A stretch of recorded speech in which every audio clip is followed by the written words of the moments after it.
ओम सहनावतु सहनौ भुनक्तु सह वीर्यं करवावहै तेजस्विनावधीतमस्तु मा विद्विषावहै।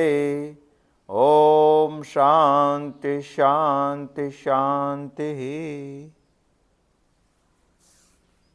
केनोपनिषद का हम अध्ययन कर रहे हैं। 3 मंत्र हमने चिंतन किया है, चौथे मंत्र का आज हम अध्ययन करेंगे। चौथे मंत्र में क्यों प्रवेश करना है, इसका प्रवेश चिंतनगत बुधवार को हमने सोचा था। 3 मंत्रों में वैसे तो केनोपनिषद ने एक आगम वाक्य बता दिया है। वो आगम वाक्य है अन्य एव तद विदितात अथो अविदितात अधि। वो आगम वाक्य ऐसा बता रहा है हमें कि इस दुनिया में जो विदित है वो मैं नहीं हूं, इस दुनिया में जो अविदित है वो भी मैं नहीं हूं, और ब्रह्म विदित और अविदित दोनों से भिन्न है। माने इसका सारांश ये निकलता है कि मैं ही ब्रह्म हूं, क्योंकि मैं विदित और अविदित दोनों से भिन्न हूं। ये आगम वाक्य समझने का हम प्रयत्न कर रहे थे। केनोपनिषद ने ऐसा एक आगम वाक्य, वेद वाक्य, शब्द प्रमाण, परम प्रमाण हमें दिया है, क्योंकि ब्रह्म प्रत्यक्ष और अनुमान प्रमाण से जाना नहीं जाता है। और यह आगम वाक्य का दृढ़ीकरण करने के लिए वैसे तो 3 ही मंत्रों में केनोपनिषद पूर्ण हो गया है, क्योंकि उन्होंने जो बताया था वो बता दिया। मगर केनोपनिषद ने उन्होंने जो बताया वही आगम वाक्य को दृढ़ करने के लिए, ज्यादा समझाने के लिए यहां चौथे मंत्र का प्रयोजन किया है, दृढ़ीकरण। उपनिषद शास्त्र हमें सत्य निश्चय बता रहा है कि मैं ही ब्रह्म हूं, यह शास्त्र का सत्य निश्चय है। मगर वो सत्य निश्चय मुझे स्वीकृत नहीं होता है, क्योंकि हम लोक प्रत्यय के प्रभाव में हम बुद्धिवादी तर्कवादी लोगों के प्रभाव में हैं, जो वेदों को नहीं अनुसरते। और जो वेदों को अनुसरते हैं वो सिर्फ उपासना में लगे हुए, कर्मकांड में लगे हुए वो लोगों से हम प्रभावित हैं। ये तीनों प्रकार के लोगों से प्रभावित है। इसीलिए उपनिषद का ये आगम वाक्य मैं ही ब्रह्म हूं, ये हमें स्वीकृत नहीं होता है।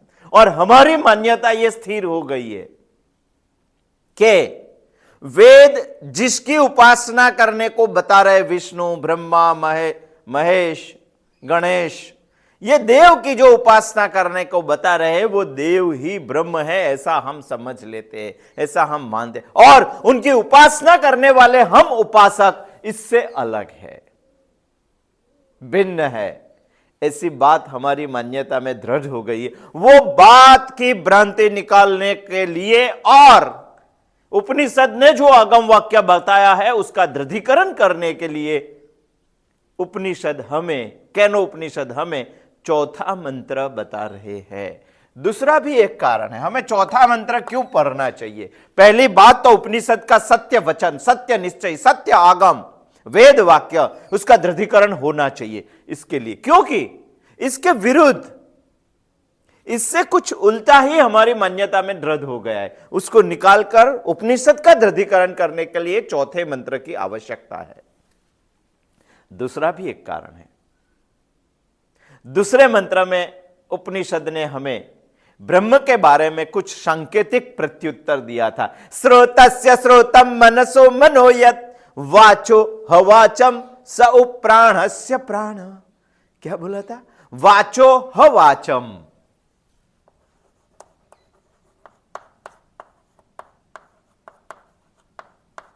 यानी ब्रह्म वाणी की वाणी है। वाणी की वाणी माने क्या? उसका स्पष्टीकरण होना चाहिए। ये स्पष्टीकरण के उद्देश्य, वाणी की वाणी, ये उद्देश्य है। केनोपनिषद हमें चौथा मंत्र बता रहा है। और तीसरी भी एक बात है चौथा मंत्र की पढ़ाई करने के लिए, उपनिषद हमें अंतर्मुख करना चाहती है।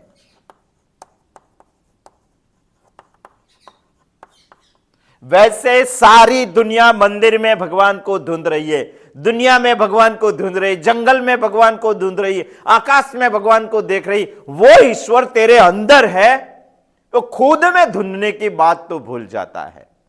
सारी दुनिया में कहीं भी ईश्वर है ऐसा मानने वाले लोग खुद में ईश्वर है ये सोचना रह जाता है। ये सोचना यही जीवन में चाहिए और यही जीवन में अभी ही सोचने का शुरू करना चाहिए। इसीलिए उपनिषद हमें बहिर्मुखता से थोड़ा अंतर्मुख करना चाहती है। इसीलिए अंतः ईश्वर का दर्शन करवाने के लिए चौथे मंत्र का प्रयोजन केनो उपनिषद ने किया है। चौथा मंत्र कुछ ऐसा है, यद वाचानभ्युदितम येन वागभ्युदित्यते अभ्युद्यते तदेव ब्रह्मत्वं विद्धि नेदम यदिदम उपासते। ऐसा बताया। इसमें शब्द है यद वाचा न अभ्युदितम, यद वाचा न अभ्युदितम, यद वाचा न अभ्युदितम, ऐसा कुछ शब्द ये मंत्र की शुरुआत में है। ये समझने का आज हम प्रयत्न करेंगे। ये न वाग अभ्युद्यते, इसका मतलब ये होता है, यत यहां शब्द ब्रह्म के लिए प्रयोग किया गया है। वाचा माने वाणी, न माने नहीं, अभ्युदते माने प्रकाशते। यहां ये बात चौथे मंत्र के पहले चरण में बताई गई है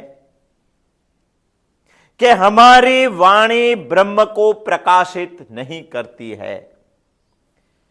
ये न वाक् अभ्युदते, मगर ब्रह्म ही हमारी वाणी को प्रकाशित करता है। वाचोह वाचो, वाचोह वाच, ये शब्द को समझने की हम प्रयत्न कर रहे हैं। चौथे मंत्र में उपनिषद हमें कुछ ऐसा बता रहा है। यहां बात बताई है कि हमारी वाणी कभी ब्रह्म को प्रकाशित नहीं कर पाएगी, मगर ब्रह्म वाणी को प्रकाशित करता है। और सारी दुनिया वाणी से ब्रह्म को प्रकाशित करने का प्रयत्न कर रही है। उपनिषद हमें बता रही है कि यह प्रयत्न गलत है। दुनिया में कोई भी वाणी, वाक, वाचा ब्रह्म को प्रकाशित नहीं कर पाएगी, मगर ब्रह्म वाणी को अवश्य प्रकाशित करता है। यह बात समझाने के लिए उपनिषद ने चौथा मंत्र प्रवुत किया है। पहला चरण, पहले पंक्ति में पहला चरण समझने का, चिंतन करने का आज हम प्रयत्न करेंगे। यद वाचानभ्युदितम येन वागभ्युदते तदेव ब्रह्मत्वं विद्धि नेदम यदेदम उपासते। ये समझने का बाद में प्रयत्न करेंगे। हम थोड़ा थोड़ा लेके समझने का प्रयत्न करेंगे। आज हम इतना ही समझने का प्रयत्न करेंगे। यत वाचा न अभ्युदते, यत माने ब्रह्म, वाणी, हमारी वाणी, वाक, वाचा ब्रह्म को प्रकाशित नहीं करती है। ये बात समझने का हम प्रयत्न करेंगे। इसमें से सबसे पहले शब्द हम ये उठाएंगे, वाचा।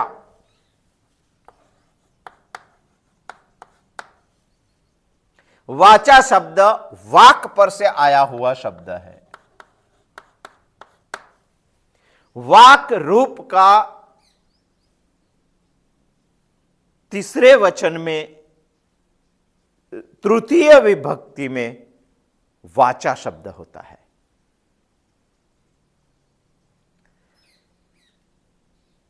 तृतीय एक वचन है ये, यानी वाणी से, ऐसा होता है।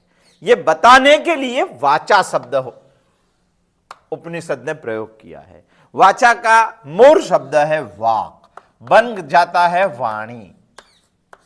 अभी हमें सोचना चाहिए कि हम किसको वाणी कहते हैं,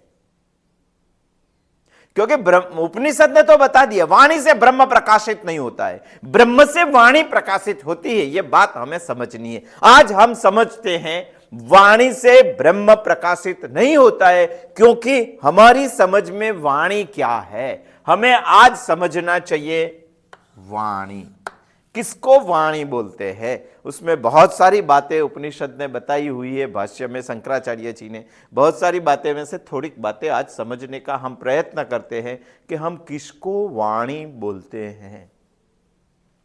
पहला, वाणी वाक माने अष्ट स्थानों से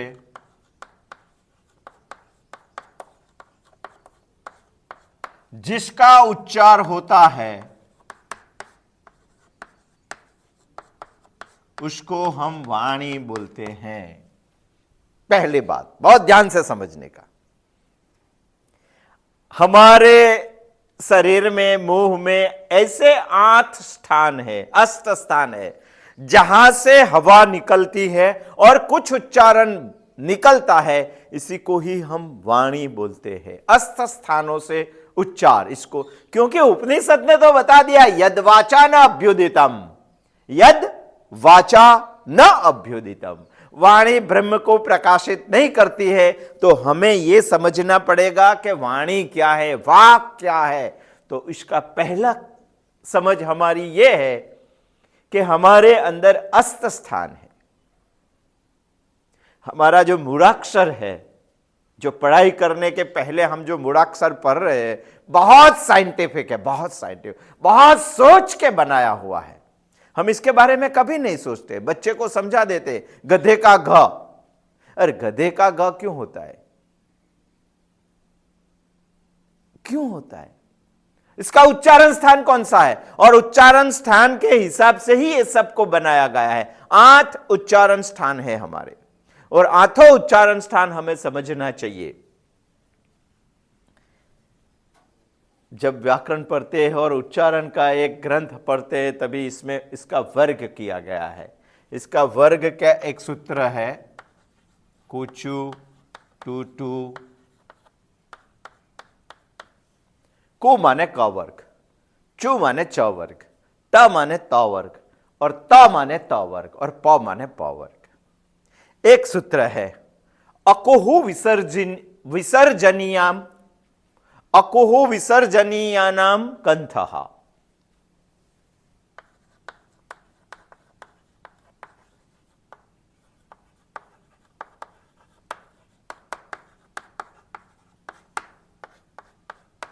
ये क जो आया है इसमें क वर्ग आता है, कु जो आया है इसमें क वर्ग आता है।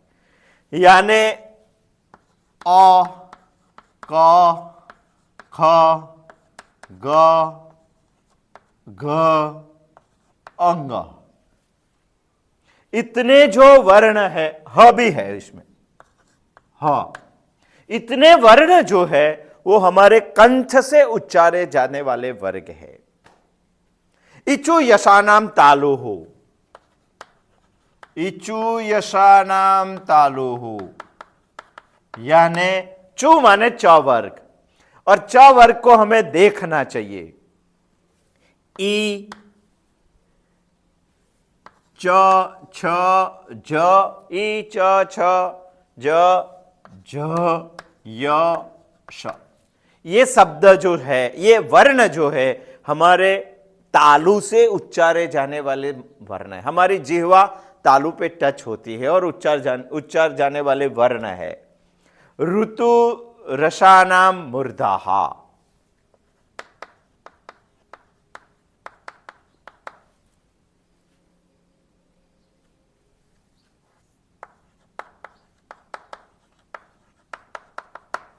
यानी रू,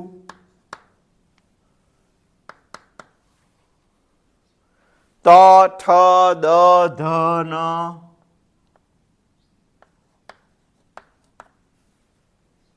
ये सब जो अक्षर है, भ, श, ल, स, ये अक्षर हमारे मूर्धा से उच्चारे जाने वाले अक्षर है। ऋतु लसानाम दंताः।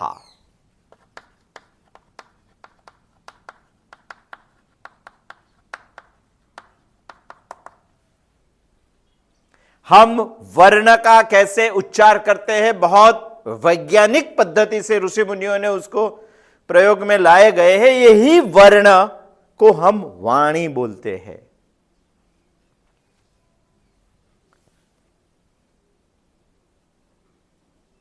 ऋतु रसानाम, इसमें तो दूसरे हैं, तो थ द ध न ल श। ऋतु लसानाम, इसमें ऋ त थ द ध त थ द ध न, यहां आना है, यहां अन्ना है। सभी वर्णों का उच्चारण का कोई स्थान है। उपपद्मानियाम औष्ठः, उप फ ब भ म, ये औष्ठ से उच्चारा जाने वाले अर्थ है। जिह्वा मूलनीयस्य जिह्वा मूलम, व्यंजन जो है वो जिह्वा मूल से, जिह्वा के मूल से हम उच्चारे जाने वाले अर्थ है। और कई शब्द ऐसे हैं नाभि और हृदय से भी उच्चारे जाने वाले वर्ण है। इसमें से कोई भी उच्चारण स्थान में यदि क्षति हो तो हम शुद्ध उच्चारण नहीं कर पाते। आठ में से कोई भी उच्चारण स्थान में क्षति हो तो हम सही माने में शुद्ध उच्चारण नहीं कर पाते हैं। ऐसी व्यवस्था हमारे वर्ण के उच्चार में है। हमारी समझ ऐसी है कि वर्ण का जब भी उच्चारण स्थान में से वर्ण निकलते हैं, वही वर्ण उच्चारण स्थान पर होकर निकलते हैं, वही वर्णों को हम वाणी कहते हैं। हमारा सिर्फ यही आज सोचने का टॉपिक है, वाक वाणी। दूसरा भी एक अर्थ है। वाणी को हमारे शास्त्र बोलते हैं आग्नेय। आग्नेय, आग्नेय क्या बोलते हैं? अग्नि का कार्य है वाणी। वाणी का कारण है अग्नि। हमारे वैसे पंचीकरण शास्त्र में एक पंचीकरण का सिद्धांत है और पंचीकरण के सिद्धांत से सृष्टि की उत्पत्ति बताई जाती है। पंच महाभूत से सृष्टि बनी हुई है। हर एक पंच महाभूत के सत्व गुण से इंद्रिय बनी है और रजोगुण से कर्मेंद्रिय बनी है। हम वैसे सोचेंगे तो अग्नि के रजस गुण से वाक बनी है, वाणी बनी है। इसीलिए वाणी का कोई कारण है तो अग्नि है, ऐसा माना जाता है। जैसे चक्षु का अधिष्ठान देवता सूर्य है और अधिष्ठान देवता के बगैर हमारी इंद्रिय कुछ नहीं कर पाती है। जिह्वा का अधिष्ठान देवता वरुण है, वैसे वाणी का अधिष्ठान देवता, वाक का अधिष्ठान देवता अग्नि है। यदि वरुण नहीं होता, यदि बेज नहीं होता, यदि प्रवाही नहीं होता तो हमारी जिह्वा कुछ नहीं कर पाती। यदि सूर्य ही नहीं होता तो हमारे पास दो क्या तीन आंखें होती फिर भी हम कुछ नहीं देख पाते। वैसे यदि अग्नि नहीं होती तो हम वाणी में कुछ नहीं कर पाते। इसीलिए पहला अर्थ किया हमने वाणी का, अष्ट स्थानों से जिसका उच्चारण होता है वही वर्णों को हम वाणी बोलते हैं। दूसरा अर्थ निकाला आग्नेय, यानी अग्नि का जो कार्य है उसी को ही हम वाणी बोलते हैं। दो बात यहां प्रस्थापित होती है, जो जिसका कार्य है उसी के नाम से उसको पहचाना जाता है। जैसे गंगा का पुत्र गांगेय, ऐसे अग्नि का पुत्र, अग्नि में से बना हुआ वाक, उसको आग्नेय कहते हैं। अधिष्ठान देवता उसका अग्नि है, इसीलिए भी उसको आग्नेय कहते हैं। दूसरा अर्थ वाणी का हमने निकाला। तीसरा भी अर्थ है वाणी का।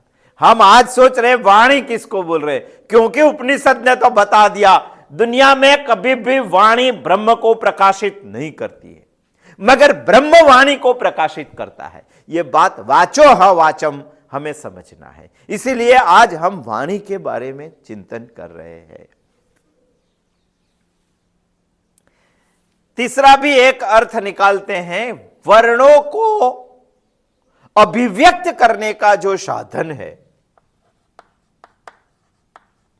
माने करण है, इसी को हम वाणी बोलते हैं। जैसे हमारे वर्णों को अभिव्यक्त करने के लिए हमारा मुंह है, वाक है, उसी को भी वाणी कहते हैं, समझना चाहिए। चौथा भी अर्थ है, किस किसको वाणी कहते हैं वो समझना चाहिए। हमें इस दुनिया में जब अर्थरूप संकेत प्रकट करने का जो वर्ण है, उसी के समूह को हम वाणी कहते हैं। कुछ भी बोल दिया तो उसको वाणी नहीं कहते, मगर जो बोलते हैं उसमें से अर्थरूप संकेत प्रकट होना चाहिए। जैसे हम बोलते हैं कि हमें भूख लगी है, तो उसका कुछ अर्थरूप संकेत प्रकट होता है कि खाना चाहिए उसको, मगर कोई भी वर्ण वैसे ही निकाल दिया तो उसको वाणी नहीं कहते। देखो आगे जा जाके हम कैसे सोच रहे, वैसे सोच रहे कि वर्णों को वाणी कहते, मगर आगे जाके हमने सोचा कि आग्नेय को भी वाणी कहते हैं, जो अग्नि उसका अधिष्ठान देवता है, और आगे जाके सोचा जिस स्थान से वो निकलती है उसको भी वाणी कहते हैं। और चौथे प्रकार में हमने सोचा कि अर्थरूप संकेत जब भी प्रगट होते हैं तभी इसी को वाणी कहते हैं। नहीं तो गधा कुछ भी बोलता है, और वो भी कोई एक वर्ण तो बोलता भी है, और एक वर्ण बोलते हैं तो उसको हम वाणी कहते हैं क्या? गाय कुछ भी बोलती है, और गाय एक या दो वर्ण ही बोलती है, उसके आगे कुछ वर्ण बोलती नहीं है वो, तो उसको वाणी कहेंगे क्या? हम बहुत सारे वर्ण बोलते हैं और बहुत सारे वर्ण बोलते हैं, मगर कैसे भी बोल दिया वैसा नहीं चलता है। बहुत सारे वर्ण भी निश्चित क्रम में होना चाहिए और निश्चित संख्या में होना चाहिए, तभी इसको वाणी बोलते। एग्जाम्पल से समझते, हम बोलते हैं एक शब्द निश्चित संख्या में होना चाहिए वर्णों, और निश्चित क्रम में होना चाहिए, और अर्थ रूप संकेत होना चाहिए, संकेत को प्रकट करना चाहिए, तभी इसी को हम वाणी बोलते। एक एग्जाम्पल से समझते हैं, तभी बहुत अच्छा समझ में आ जाएगा। जैसे कि कोई इंसान बोलता है कबूतर,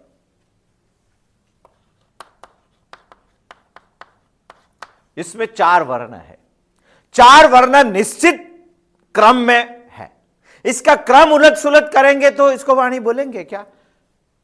इसको ऐसा बोल दिया, चलो ब पहले ले दिया, क बाद में लिया, बकूतर, क्या अर्थ होता है? क्रम भी निश्चित चाहिए हमें और संख्या भी निश्चित चाहिए। इसमें से र हमने निकाल लिया और कबूत बोला तो चलेगा क्या?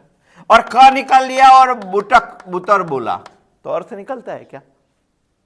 यानी वर्णों को तो वाणी कहते ही है, आग्नेय को वाणी कहते हैं, और वर्ण जिससे निकलते हैं उसी साधन को, उसी करण को भी वाणी कहते, मगर वर्ण निश्चित क्रम में, निश्चित संख्या में और अर्थरूप संकेत प्रकट करने चाहिए, तभी इसको वाणी कहते हैं। चौथा अर्थ हमने निकाल दिया। हम भाष्य के हिसाब से अर्थ निकालते हैं। हमें वाणी इसलिए समझना है क्योंकि उपनिषद ने तो बता दिया कि हमारी वाणी कभी भी ब्रह्म को प्रकाशित नहीं कर पाती है, और सारी दुनिया वाणी से ब्रह्म को पाने का प्रयत्न कर रही है। उपनिषद ने वो पर्दाफाश करके हमें स्पष्ट बता दिया कि वाणी ब्रह्म को कभी प्रकाशित नहीं करेगी, ब्रह्म वाणी को प्रकाशित करते हैं। वो बात भी हम समझेंगे। पहले हम समझते हैं वाणी अर्थरूप संकेत प्रकट करते हैं। ऐसे सभी वर्णों को क्रम में होना चाहिए और संख्या भी निश्चित होनी चाहिए। ये एग्जाम्पल से हम समझ गए।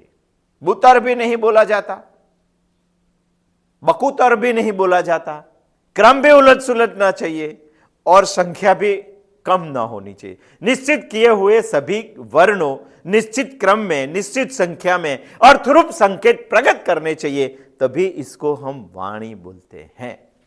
पांचवा भी एक बाबत हम सोचते हैं। हम वर्ण को वाणी बोला, मगर वर्ण मिला के शब्द बनते हैं। जिसको जो शब्द एकत्रित होते हैं और वाक्य बनते हैं तो शब्द को पद बोला जाता है। जैसे क्रियापद, कर्म पद, पद बोला जाता है। ये पद भी वाणी है, वर्ण भी वाणी है, शब्द भी वाणी है, पद भी वाणी है, और पद से बना हुआ वाक्य भी वाणी है।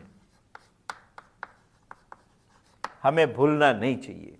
यदि ये सब हमने सोच लिया, इसीलिए कि हमें समझना है, उपनिषद ने तो बता दिया, वाचो ह वाचम, श्रोतस्य श्रोतम, मनसो मनो यत्, यद वाचानभ्युदितम ये न वागभ्युदते। उपनिषद ने तो बता दिया। हमें समझना चाहिए वाणी क्या है, जो वाणी ब्रह्म को प्रकाशित नहीं कर पाती है। सब वाक्य भी वाणी है। ऐतरेय उपनिषद तो ऐसा बता देते हैं कि दुनिया में वाणी जैसा कुछ है ही नहीं, सिर्फ आकार ही है। वही अलग अलग स्थानों से निकलता है तभी वो वर्ण बनते हैं। बाकी एक ही वर्ण है, ऐसा उपनिषद, ऐतरेय उपनिषद बता रहा है। एक ही वर्ण है, वो है अकार।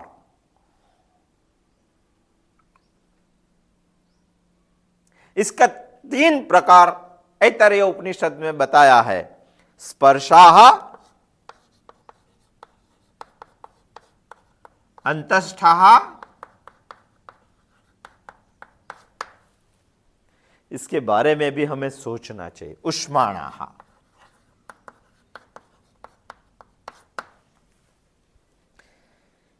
सिर्फ एक ही वर्ण है, इसी को वाणी बोलना चाहिए। वो वर्ण ऐतरेय उपनिषद बता रहा है कि एक ही वर्ण है, और वही वर्ण अलग अलग भिन्न भिन्न प्रकार के बनाए गए, क्योंकि इसको 3 प्रकार में बात दिया है। स्पर्शा, अंतस्था, उष्माणा। स्पर्शा माने जो 8 प्रकार के स्थान है उसी में अ का स्पर्श होता है तभी वो कुछ बनता है। कादयो मवसानाम स्पर्शाः, क से म तक का जो वर्ण है वो स्पर्शाः है। क बोलना है हमें, क बोलना है तो अ निकलता है, मगर कंठ से निकलता है, इसी को क बोलते हैं।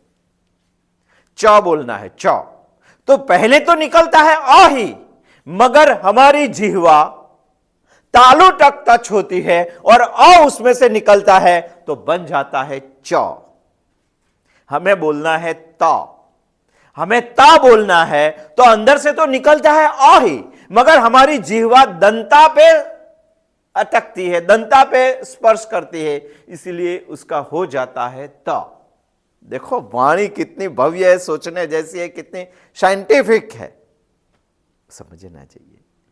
ऐतरेय उपनिषद भी गलत नहीं है वाणी के बारे में। उनका मत है सिर्फ अ ही एक वर्ण है, वो जब भी निकलता है, क से म तक का वर्ण हमने बनाया वो स्पर्शा है। कहीं भी स्पर्श होता है और कहीं भी स्पर्श होता है तभी अ का उसके रूप में रूपांतरित हो जाता है। वही वर्ण का क से लेकर म तक के वर्ण स्पर्शाः है। यरलवा अंतस्थाः, दूसरा स्थान अंतस्थाः। य, र, ल, व, वो सब अंदर से निकलते हैं। उष्माणाम, सा, श, श, ह, ये जब भी बोलते हैं तभी गर्म हवा अंदर से निकलती है, इसी को बोलते हैं उष्माणा। इसीलिए ऐतरेय उपनिषद भी गलत नहीं है। उन्होंने बताया वाणी माने आकार ही। वो जब भी स्पर्श होती है, वो जब भी उष्मल आती है, वो जब भी अंतस्थ से निकलती है तभी वर्ण में विभाजित हो जाती है। हम बोलते हैं वर्ण को वाणी बोलते हैं, ऐतरेय उपनिषद कहते हैं सिर्फ अ ही वाणी है। शांतमा बात वाणी के बारे में। हमारी वर्णों को प्रकट करने वाली जो इंद्रिय है, वो साधन को, वो करण को भी वाणी बोला जाता है। और 8वीं बात,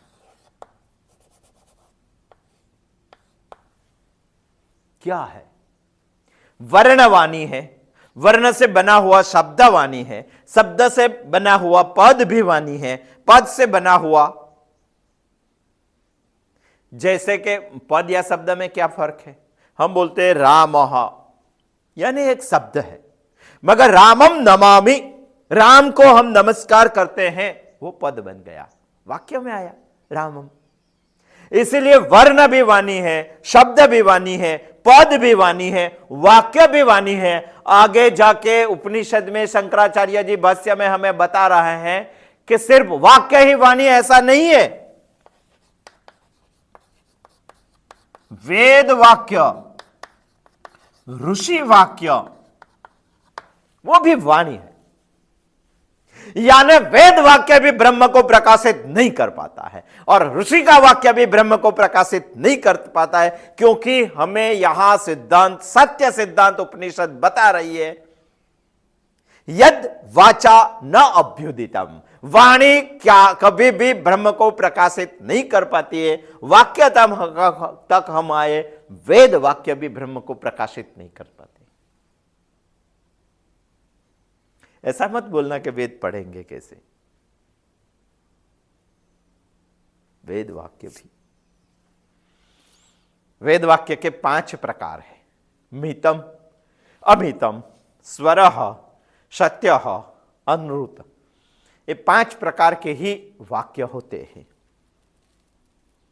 मितम माने जिस शब्द के, जिस वाक्य के पद में, अंत में नियत किए हुए वर्ण है, वो ऋग्वेद के सभी वाक्य मितम है। अमितम माने जिस वाक्य के पद के अंत के वर्ण अनियत है। वैसे यजुर्वेद के सभी वाक्य को अमितम बोलते हैं। स्वरः, स्वरः माने जिसको गाया जा सकता है। सामवेद के सभी वाक्य को स्वरः बोलते हैं। सत्य, जो देखा वही बोला, मगर इतना सत्यपूर्ण नहीं है।